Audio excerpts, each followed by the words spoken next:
नमस्कार। प्रवाह साक्षी news network और आप सभी का स्वागत है। किसानों के आंदोलन को लेकर देश के उपराष्ट्रपति जगदीप धनखड़ ने मोदी सरकार को आड़े हाथ लेते हुए मंच पर ही कृषि मंत्री शिवराज सिंह चौहान को खरी खरी सुना दी और कह दिया कि किसानों को हल्के में लेना भारी पड़ेगा। उपराष्ट्रपति जगदीप धनखड़ ने कहा है कि भारतीय कृषि अनुसंधान परिषद जैसे प्रमुख संस्थानों की मौजूदगी के बावजूद किसान संकट में है। जगदीप धनखड़ ने कहा कि किसान संकट में हैं और आंदोलन कर रहे हैं। यह स्थिति देश के समग्र कल्याण के लिए अच्छी नहीं है।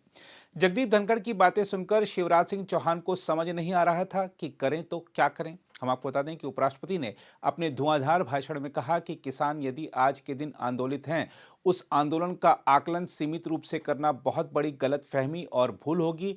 उन्होंने कहा कि जो किसान सड़क पर नहीं है वह भी आज के दिन चिंतित हैं, आज के दिन परेशान हैं। किसान यदि अगर आज के दिन आंदोलित है, उस आंदोलन का आकलन सीमित रूप से करना बहुत बड़ी गलतफहमी और भूल होगी। जो किसान सड़क पर नहीं है वो भी आज के दिन चिंतित है, आज के दिन परेशान है। भारतीय अर्थव्यवस्था जो आज ऊंचाई पर है, 5वीं महाशक्ति है हम दुनिया में, तीसरी बनने वाले हैं। पर एक बात याद रखिए, भारत को विकसित राष्ट्र का दर्जा मिलना है तो हर व्यक्ति की आय को 8 गुना करना है। उस 8 गुना करने में सबसे बड़ा योगदान ग्रामीण अर्थव्यवस्था का है, किसान कल्याण का है। मैंने 2 दिन पहले मेरी चिंता व्यक्त की थी कि किसान आंदोलित है। मैंने किसान भाइयों से आह्वान किया था कि हमें निपटारे की ओर बढ़ना चाहिए। भारत के प्रधानमंत्री नरेंद्र मोदी जी ने दुनिया को एक संदेश दिया कि मसला कितना ही बड़ा हो, विवाद कितना ही गंभीर हो, उसका समाधान बातचीत से है और विश्व स्तर पर कूटनीति से है। हम अपनों से नहीं लड़ सकते, हम अपनों को नहीं इस हालत में डाल सकते कि वो कब तक लड़ेंगे। हम ये विचारधारा नहीं रख सकते कि उनका पड़ाव सीमित रहेगा, अपने आप थक जाएंगे। अरे भारत की आत्मा को परेशान थोड़ी करना है, दिल को चोटिल थोड़ी करना है। मैंने जब आह्वान किया तो मुझे अच्छा लगा कि एक प्रतिक्रिया आई है माननीय जगजीत सिंह डल्लेवाल से। संयमित भाषा है, संजीदगी की भाषा है। उन्होंने पहले जो मैंने कहा उस पर अपना ध्यान केंद्रित किया। वो जिन संस्थाओं से जुड़े हुए हैं, एसकेएम और केएमएम, वो आंदोलित हैं।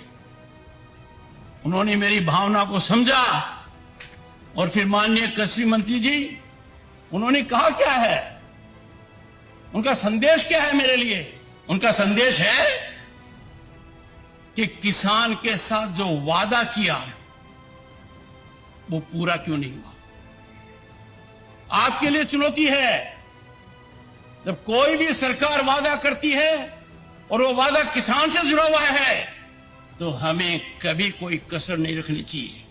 किसान हमारे लिए आदरणीय है, प्रातः स्मरणीय है, सदैव वंदनीय है। मैं खुद कृषक पुत्र हूं, मैं जानता हूं किसान क्या कुछ नहीं झेलता है और हमारा अन्नदाता है।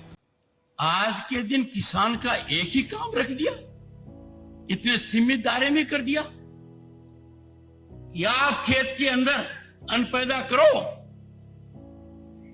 फिर उसको सही कीमत पर बेचने के लिए सोचते रहो। I fail to understand why we can not work out a formula in consultation with economist, think tanks that we reward our farmers। अरे हम तो रिवार्ड की बजाय जो ड्यू है उसको नहीं दे रहे। हम उस देने में कंजूसी कर रहे हैं जो प्रॉमिस किया गया है। और मुझे समझ में नहीं आ रहा वार्ता क्यों नहीं हो रही है किसान से।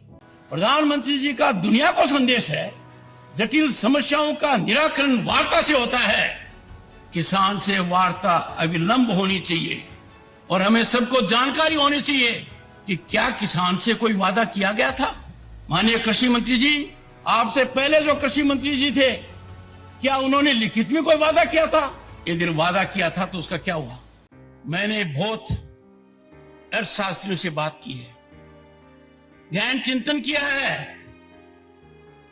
हमारा मन सकारात्मक होना चाहिए, रुकावट पैदा करने वाला नहीं होना चाहिए कि किसान को यह कीमत दे देंगे तो इसके दुष्परिणाम होंगे। किसान को जो भी कीमत देंगे उसका 5 गुना देश को मिलेगा, इसमें कोई दो राय नहीं है। और यह आकलन बहुत सीमित है, संकीर्ण है कि किसान आंदोलन का मतलब सिर्फ उतना है जो लोग सड़क पर हैं।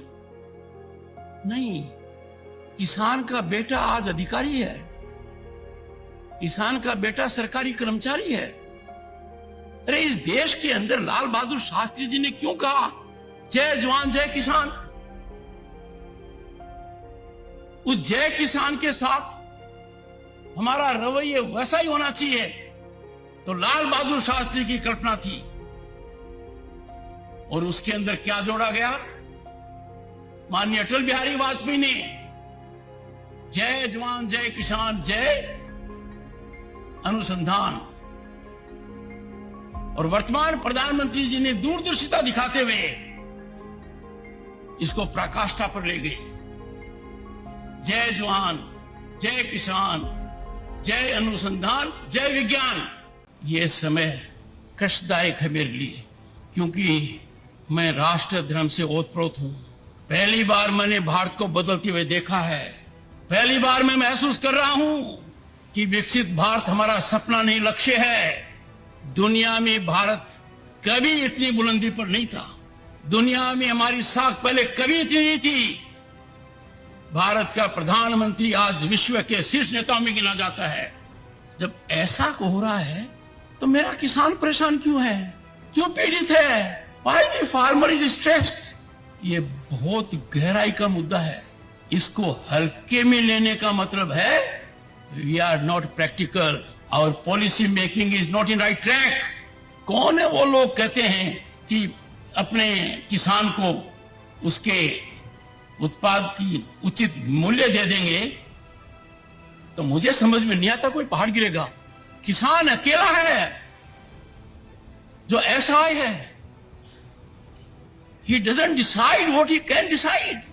कृषि मंत्री जी, एक एक पल आपका भारी है।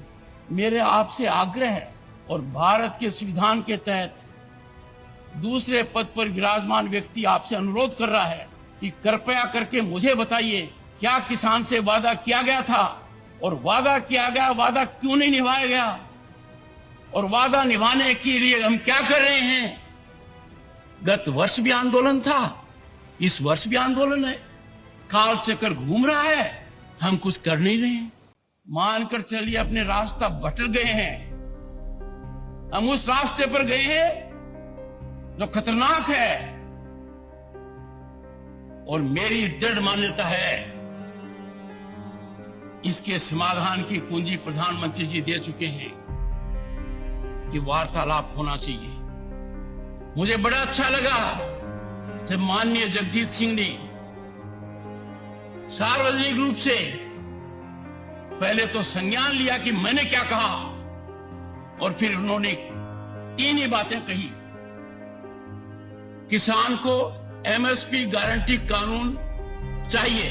खुले मन से देखो, खुले मन से सोचो, आकलन करो, देने के क्या फायदे, नहीं देने का क्या नुकसान है।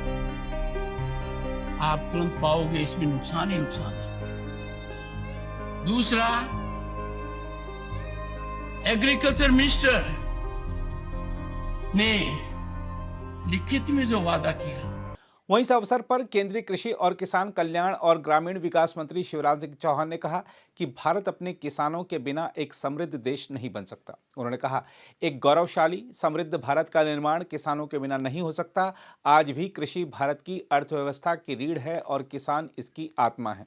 मंत्री ने कहा कि CIRCOT देश का एकमात्र संस्थान है जो यांत्रिक रूप से चुनी गई कपास के प्रसंस्करण के लिए काम कर रहा है। शिवराज सिंह चौहान ने कहा, यांत्रिक रूप से काटे गए कपास के प्रसंस्करण के लिए संयंत्र और मशीनरी को अनुकूलित करने की आवश्यकता है।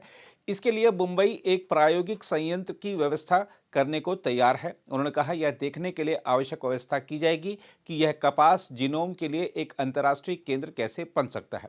शिवराज सिंह चौहान ने कहा कि कपास के बीज बहुत महंगे हैं और निजी कंपनियां उन्हें बहुत अधिक कीमत पर किसानों को बेचती हैं। उन्होंने कहा, ICAR को यह सुनिश्चित करने का प्रयास करना चाहिए कि किसानों को कम कीमत पर गुणवत्तापूर्ण बीज मिले। किसानों पर भी ध्यान दें ताकि उन्हें कपास की खेती से लाभ मिले और वे अपनी आजीविका कमा सकें। दूसरी ओर कांग्रेस ने किसानों से जुड़े वादों को लेकर उपराष्ट्रपति जगदीप धनखड़ के बयान को लेकर कहा है कि वह भी सरकार से यही सवाल पूछ रही है कि MSP के लिए कानूनी गारंटी कब हकीकत का रूप लेगी। कांग्रेस महासचिव जयराम रमेश ने उनके इस बयान का हवाला देते हुए एक्स पर पोस्ट किया, भारतीय राष्ट्रीय कांग्रेस यही सवाल लगातार पूछ रही है। चेयरमैन सर, MSP के लिए कानूनी गारंटी कब हकीकत का रूप लेगी? MSP तय करने के लिए स्वामीनाथन फार्मूला कब लागू होगा? जिस तरह पूंजीपतियों को कर्ज से राहत दी गई है, उसी तरह का लाभ किसानों को कब मिलेगा? अगर आप भी लेना चाहते हैं देश दुनिया की तमाम जानकारी तो आज ही सब्सक्राइब करें हमारे चैनल को। साथ ही नीचे दिए बेल आइकन को जरूर दबाएं ताकि हर अपडेट आप तक पहुंच सके।